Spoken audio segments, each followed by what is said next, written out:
Puspita Raja Herbal, salam sehat alami. 97.8 FM si Bang HS. Salam dari Bang HS dengan Herbal Membangun Negeri. Salam dari Bang HS, Raja Herbal Dunia. Assalamualaikum warahmatullahi wabarakatuh. Bagaimana kabarnya malam hari ini? Semoga panjenengan soyo sehat, semoga panjenengan soyo tansah dengan waktu yang pastinya bisa untuk mendengarkan kami di 97.8 FM EM si Bang HS. Dan juga bisa didengarkan di layanan platform streaming ya, di Jogja Streamers maupun di platform yang lain. Dan untuk panjenengan juga bisa mendengarkan kami dan menyaksikan kami di YouTube-nya Hasan Sabila Official yang sedang live. Atau panjenengan juga bisa menyaksikan kami di TikTok ya. Mungkin bisa di sawer ya. Di TikTok bisa kasih pause ya, boleh ya. Nah, ini untuk malam hari ini senang sekali berjumpa setelah satu hari ini ya, izin tapi bersama ya. Cuti nih ya. Oke, memilih atau election kita pada kemarin ya. Election. Diguyu. Kayamu election. Ala permangan Pak Wan election. Ya, oke. Nah, kita akan membahas tentang gejala perut saya. Ya, perut buncit ya. Oke, selamat malam Bang HS. Assalamualaikum. Selamat malam Faris, waalaikumsalam warahmatullahi wabarakatuh. Iya, gimana nih Bang? Apa yang membuat Bang HS terfikir untuk membahas tentang perut buncit ini, Bang? Oh, gejala perut buncit. Iya. Tapi saya tidak bermaksud nyinggung teman-teman ya. Teman-teman berarti banyak ya. Ada yang buncit, ada yang mulai untuk ke jenjang itu ya. Oke. Betul, Faris. Tapi bagaimanapun juga, Faris. Iya. Pada usia 25 tahun ke atas itu akan muncul perut-perut buncit ini. Oke. Nah, itu nggak bisa ditahan terutama ya, pada pria ya terutama ya. Ini akan muncul. Nah, gejalanya apa? Mereka harus mulai, kalau sudah muncul gejala itu ya sekarang sudah mulai berhati-hati kan gitu. Oke. Perut buncit ini harus berhati-hati ya. Maka kita lihat usia-usia 40 rata-rata kalau dibandingkan 70% buncit, yang 30% aman. Oh, 70%-nya buncit.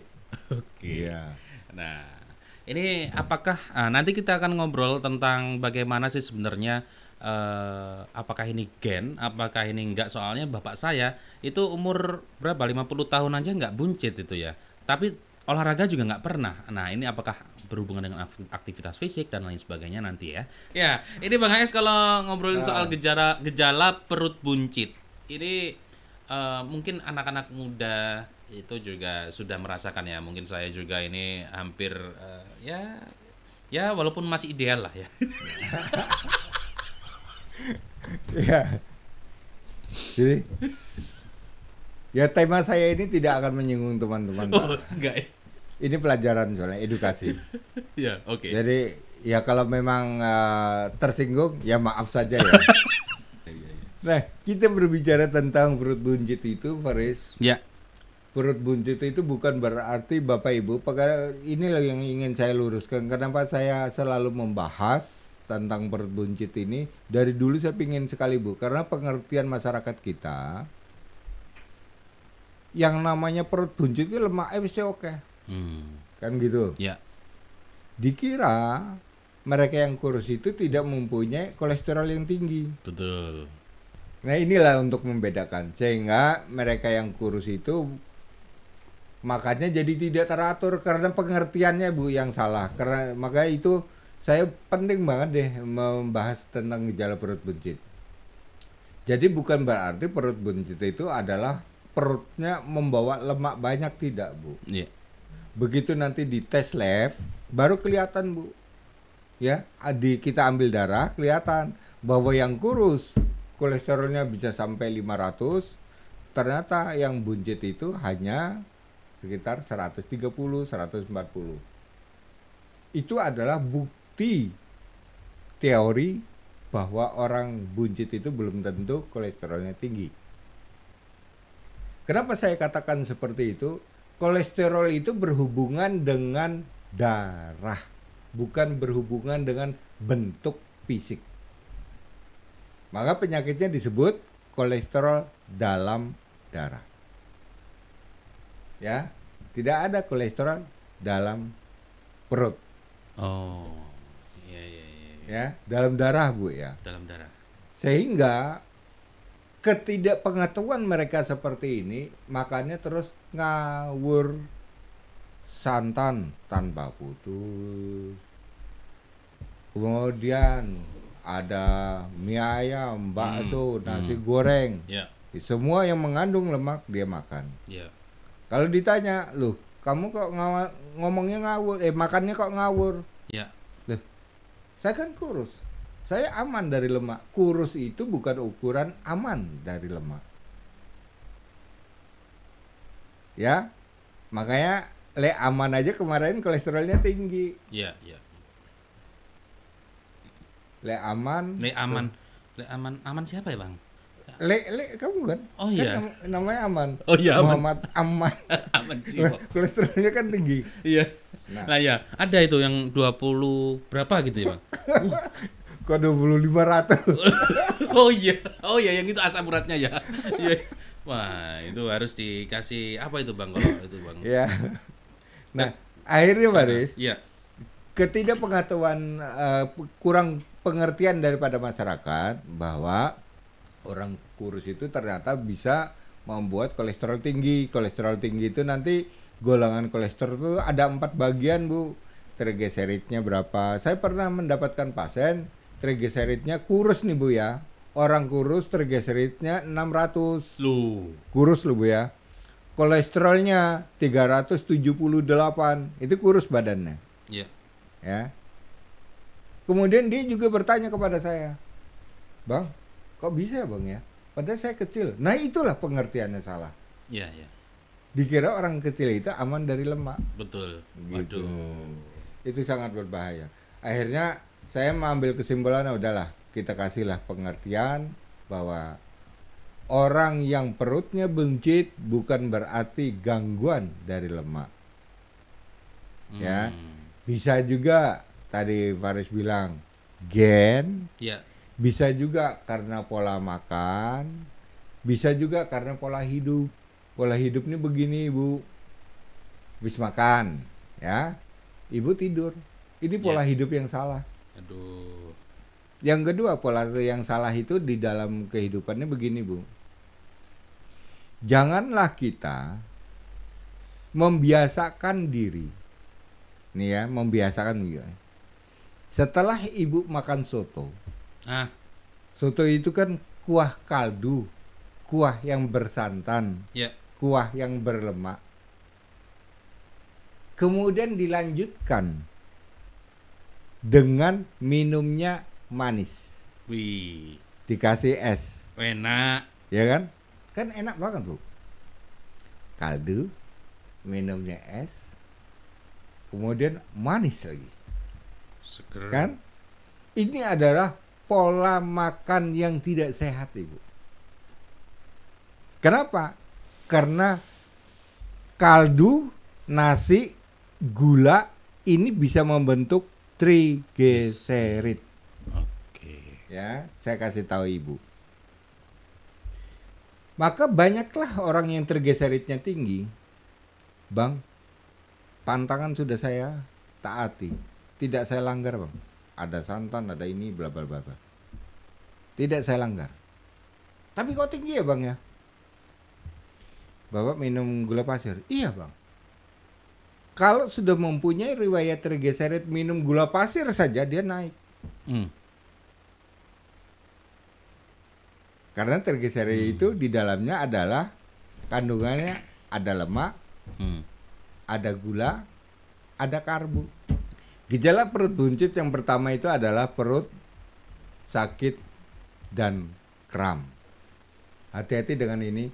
Walaupun Ibu belum ini membuncit ya Bapak Ibu ya, atau saudara-saudara, adik-adik saya. Kalau itu sudah ada gejala pada perut sering kram, ini tanda-tanda bahwa perut kita pasti akan melar. Oke. Akan terjadi buncit. Kita harus hati-hati di sana. Kenapa? Ini kram itu menunjukkan bahwa ada perkembangan atau ada molor, ada modot orang Jawa bilang, Iya. otot pada perutnya. Yang akhirnya menjadi stretch mark itu ya Bang ya? Bisa jadi. Hmm. Nah, caranya Ibu untuk mengatasi seperti ini, kalau memang itu terjadi kram, Ibu langsung jus hijau daun apa aja yang ada di situ. Oke. Ada kacang panjang, Ibu jus minum. Karena dia sangat membutuhkan hijau daun atau klorofil Ya. atau karena di dalam klorofil itu kaya dengan oksigen. Teorinya begitu. Iya, iya. Tapi kita buktikan benar. Terus kemudian yang kedua adalah sering masuk angin. Tanda-tandanya gejala perut buncit Bu ya, sering masuk angin. Yang ketiga adalah sembelit kronis. Waduh. Jadi sembelit kronis sudah lama di kamar mandi juga susah. Iya. Bahkan kalau toh itu dia bisa keluar sedikit. Iya. Rasa mau BAB masih terasa. Iya. Tapi begitu kita masuk lagi ke kamar mandi sedikit. Iya. Itu adalah sembelit kronis Bu. Ini akan terjadinya gejala perut buncit. Iya. Terus yang keempat adalah perut penuh, rasanya penuh Bu ya, perut penuh walaupun kita makannya sedikit. Oke. Tapi itu sudah penuh sekali. Nah, kalau memang ya ini saran saya Bu ya. Kalau memang bapak atau anak ibu bekerjanya berat atau dia seorang mahasiswa ya, tapi sudah ada gejala untuk perut buncit, berangkat sekolah makannya sedikit, ibu paksakan. Dia sudah merasa penuh Bu. Nanti kamu semaput loh kalau tidak makan. Habiskanlah itu. Ibu paksakan itu. Efek dari ini, pemaksaan ini, ibu kan tidak merasa Bu bahwa dirinya, tapi tidak bisa mengungkapkan Bu. Iya. Paling dia hanya bilang, aku swarak, Ya, betul. aku sudah kenyang, Iya. gitu ya. Tapi ibu paksakan, masa ini loh, satu piring aja nggak habis. Padahal ibu ngambilkan cuma sedikit. Habiskan. Efeknya apa Bu? Terjadilah yang disebut stroke lambung. Dulu. Oh, tadi Bang. Stroke lambung kencang. Iya. Jadi kalau sudah kencang dia tidak bisa lagi. Dia merasanya bahwa perutnya ini belum membuncit tapi terasanya kencang sekali. Iya. Keras Bu perutnya. Karena kita paksakan. Ikuti aja Bu. Memang dia tidak kuat untuk banyak, makanya ya sudah tinggal. Iya. Tapi harus kita jaga nutrisi yang lainnya. Ada buah, ada sayur gitu kita jaga ya. Iya. Kemudian yang kelima, berat badan naik secara drastis. Oke. Nah, ini menunjukkan bahwa perut buncit ini sehat Bu. Tapi kan ada ya, perutnya buncit, tapi justru dia turun badannya, berat badannya. Oke, ada ya Bang ya. Nah, ini berhubungan dengan penyakit kalau ini. Oke. Kalau ini malah sehat, berat badan naik secara drastis tiba-tiba. Bulan kemarin aku baru sekitar 45. Ya. Kok sekarang jadi 55 ya? Ya. Nah, Ini tanda-tanda. Tapi ini sehat. oke. Ya sehat. Bukan berarti dia itu terus ada kelainan pada lambung, tidak. Ini adalah gejala untuk ke sana. Tapi kalau dia dari 45 turun menjadi 30 apa 37 gitu ya. Padahal makannya banyak. Ini malah ini penyakit. Tunggu aja, nanti akan muncul penyakit apa. Oke. Kemungkinan dia bisa diabetes dan sebagainya. BAB berdarah. Yang selanjutnya Bu ya. BAB berdarah. Jadi nanti kalau ibu, Pak, saya sering BAB kok berdarah Pak ya. Iya. BAB-nya normal. Tidak sembelit. Iya. Tapi normal Bu ya. Tapi tidak berdarah. Tidak kesulitan ibu membuang, tapi dia berdarah. Iya. Artinya kalau dia berdarah berarti darah ibu terjadi darahnya encer. Iya, iya, segar Maka, itu ya. Ya, darah segar. Maka dia akan mudah ikut lewat BAB. Nah, tidak lama Ibu lihat bahwa perkembangan pada bentuk perut pasti akan berubah. Oh, berarti bukan Gitu. karena apa namanya? Ambeien. Ambeien atau apa gitu ya? Enggak, bukan ambeien. Makanya orang takutnya dikira ambeien. Iya, ya. iya. Iya. Nah, yang ke-8 yang ke-7 Bu ya. Tadi yang ke-6, yang ke-7 adalah mudah sakit pinggang. Ya, sedang perut membuncit akan mengalami mudah sakit pinggang. Mudah sakit pinggang ini bukan berarti dia pernah kecelakaan atau pernah mengalami saraf kejepit, tidak. Mudah sakit pinggang. Karena ada perubahan melar ototnya, bentuk badannya bertambah, maka pinggang menjadi berat. Iya. Yang ke-8 adalah sering keringat dingin. Ya, ini juga sering dialami bagi mereka yang perut buncit bahwa sering keringat dingin. Ya. Bukan berarti sering keringat dingin ini adalah penyakit, Iya. ya, tapi memang bawaan dari perut buncit. Nah, kemudian yang ke-9 Ibu, Iya. mudah ngantuk. Nah, Setiap orang, tapi ini bukan rata-rata Bu ya. Kalau hasil survei ini kan begini Bu. Orang yang perutnya buncit dikatakan adalah mudah ngantuk. Dari 1 juta orang yang disurvei, iya. yang berhasil 700.000 orang mengalami mudah ngantuk, yang 300 tidak. Jadi artinya bisa disimpulkan survei itu berhasil. Kemudian kesulitan membungkuk. Nah, kalau ini dialami. Nah, ini pasti ini ya. Betul. Secara fisiologi sudah jelas itu. Oh ya. Nah, sering kram kaki Bu.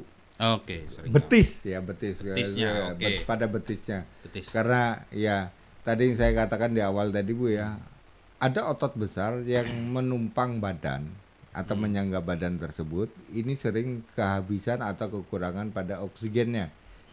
Terjadilah sering kram. Karena apa? Karena badannya berlebih, tidak sesuai dengan tugasnya otot untuk menyangga. Oke. Maka kita harus sadar diri. Iya, betul. Ya. Jadi sering kramnya kaki kram. Iya. Kemudian yang ke-12 adalah kita akan mengalami sering pusing kepala. Kemudian Ibu tadi yang ke-12 sering pusing kepala. Kemudian yang ke-13 bentuk perut melebar ke samping atau ke depan. Oke. Itu sudah jelas Bu ya. Ya. Ada yang dia membuncitnya ke samping, ada yang membuncitnya ke depan. Yang paling aman adalah ke samping. Oh. Itu yang paling aman. Artinya kalau ke depan itu akan mengganggu jantung.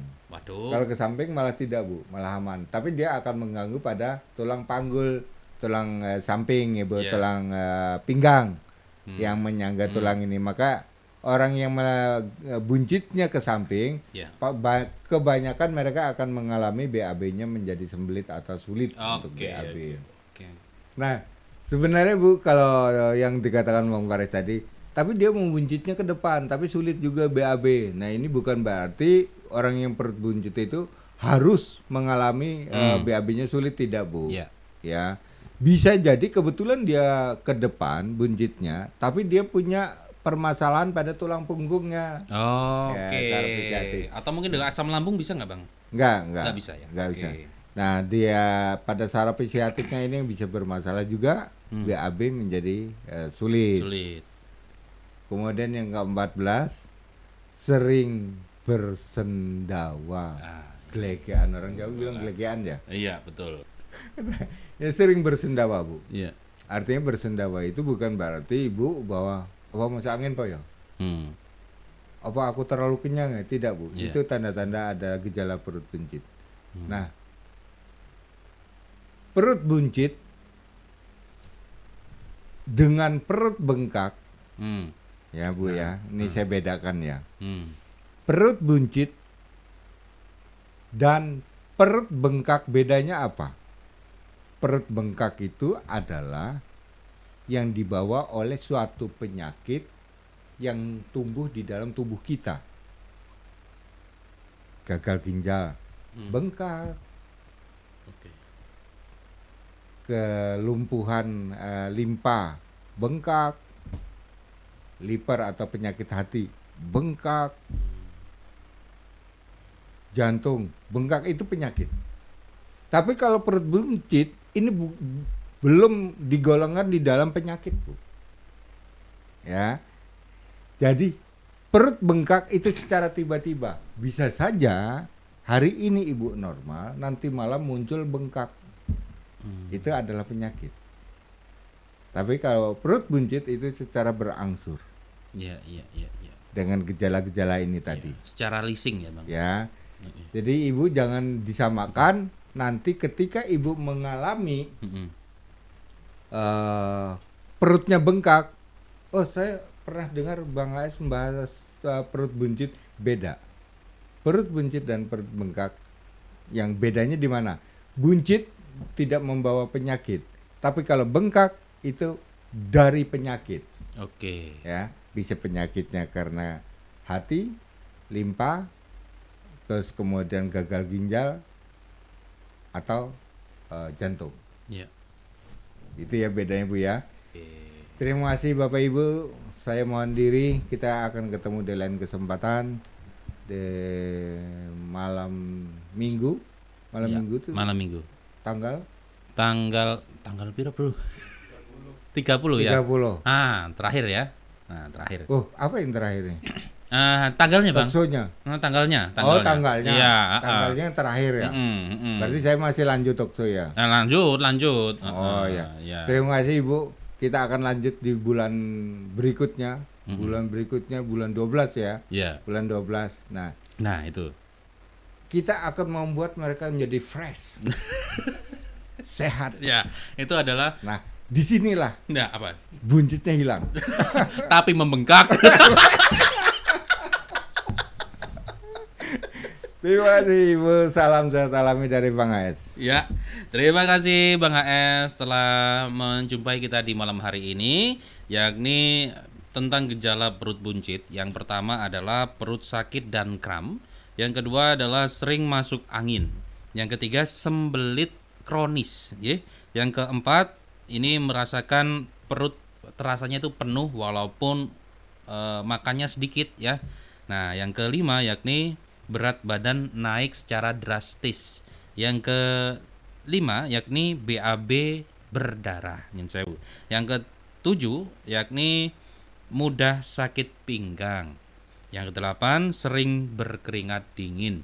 Yang kesembilan mudah mengantuk. Yang kesepuluh kesulitan membungkuk. Yang ke-11 sering kram pada kaki.